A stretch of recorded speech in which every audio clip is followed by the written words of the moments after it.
Three mistakes business owners make, lead generation. And how do I actually avoid these lead generation mistakes? Hey, I'm Sydney and I'm an online marketing strategist. So here's the thing, I have seen a lot of clients in the online space and I've noticed all of them make this common three mistakes. So what are the three mistakes, you're wondering? You're like, am I doing it? Making those three mistakes? Here's the thing, I'm going to say this to you. These three mistakes are I see online owners making in the market space as no resource, no lead generation. So if you look at the link in my bio down below, you'll see that there's a resource there. There's a free resource as well as other paid offers that I have.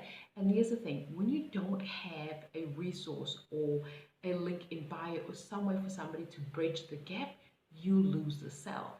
And the reason why I say you lose the sale is because when somebody finds you for the first time, they'll look at your content like, oh, I really like what she has. Like, what else is there?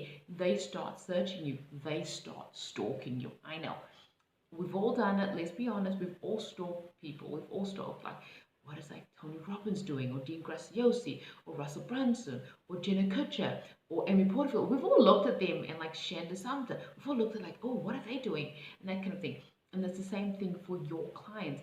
They are stalking you, whether you know it or not. They are looking at your content, looking at everything that you do. And if you've got nothing to bridge the gap, if you've got nothing to take them from curiosity to like, oh, yes, please, I want what they've got, then you are making a major mistake in your business and you're costing yourself money.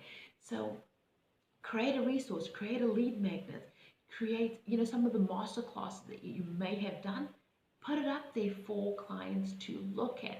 And the bonus thing is, when you create this resource, when you create a lead magnet, people opt into your ecosystem, they opt into your business, and then they are in your email list, and you can continue nurturing, you can grow this relationship beyond what is on social media. Number two, no call to action, no call to action whatsoever. So you've created all this content, you've created this massive like bank of assets, but you're not giving a call to action. You're not encouraging people to, for example, like now on YouTube, like, comment, and subscribe. Like, follow me for more. Like, opt into my link in my bio, people. Then you're going to get access to more information, all the things that is going on in my world, in the marketing space, and you're not going to forget it. You don't have to wait for, oh, did you put up a latest video? It's going to be straight in your inbox, okay? So that's why you need to have a call to action, because you're encouraging people, you're telling them what the next step is, because people need to know.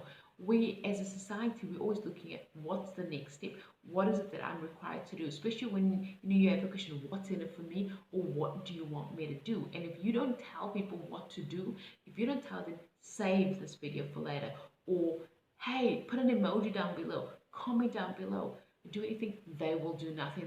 It'll go, your content will end up being the nice to know, or maybe I think I should save it, like maybe I'll save it, or maybe I'll just screenshot it. And that's what's going to happen when you get people that's just going to screenshot your content and not like save it, follow, or anything. You are losing sales, you are losing a warm lead, and they're going to go to your competitors. Sadly but true, they're going to end up going to competitors, because your competitors is actually flowing them nicely through their ecosystem, through their pipeline, and actually giving them clear, concise direction on what to do next. Whether that is a click the link in the bio, follow for more, drop an emoji, send me a DM. All of those things are call to actions. And if you don't have that, you are losing out. The third thing is not repurposing content. I know. Here's the thing. Here's the golden rule that most people in the online marketing space don't understand. When it comes to content, 80% of your content is repurposed. Only 20% of content that you see out there, that you see the big names creating, is fresh content.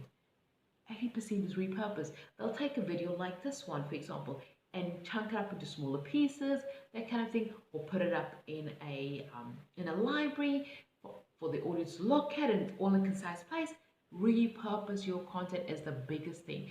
And one of the things that you can repurpose, which is the easiest thing to repurpose, and I'm gonna this is bonus ninja tips over here, okay? If you've done a masterclass in the last little bit, if you've done a challenge, if you've done like a webinar, and it's just sitting there, like people attended it and it's just sitting there, make that a free resource. Create that in a lead magnet. Put that behind a, hey, if you fill in your details now, I'll send you this resources. Because the thing is, otherwise that's an asset sitting there collecting dust. It's doing nobody any help just sitting there. And if you're waiting for the stage work, but yeah, I'm not too sure, it's not perfect, I don't know, it'll never be a perfect time. Getting it done is better than perfect. Done is better than perfect. So get it out there. Give it to your audience. Let it help somebody else, because as long as that resource is sitting there, as long as that workbook is sitting there, as long as that book is sitting there collecting dust, it is helping no one. And at the end of the day, the more people you help, the more your business will grow, the more your sales will increase, the more everything will continue to flow. And yes, you can improve your lead generation, you can improve your client acquisition, but if you don't have these core things in place, then there's nothing to improve, there's nothing to grow on, there's nothing to do. Okay, so here's the thing. To avoid these three mistakes, add a lead magnet.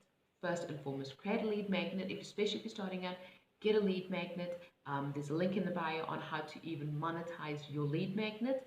And there's a client attraction bundle as well that shows you how to actually create a kick-ass lead magnet, and also what to email your audience once you create a lead magnet. I know, because you don't just create a lead magnet, you actually create a sequence of emails after the lead magnet as well, to take that customer from really like, oh, discovering you, to like, wait, I want to know more, tell me more, how do I work with you, and that kind of thing. So I've got that all in the bundle down there, so click the link in the bio for that. You also want to look at call to actions. As you've seen me do repeatedly in this video, there are calls to action. Okay, great call to action. And if you've created content before, repurpose it, reshare, reuse it on different platforms, reuse it in different ways, because that way you're getting your content to work for you, and you're not working so much harder trying to figure out, what do I say, how do I do this? Because I know the first thing when you're starting out in the online space, you go in, what do I do, what do I post, how do I post? Or you feel like you've done everything that you can say. You start repurposing your content. Okay, hopefully that was helpful. But as always, like, comment, and subscribe, and I'll see you guys in the next one. Bye.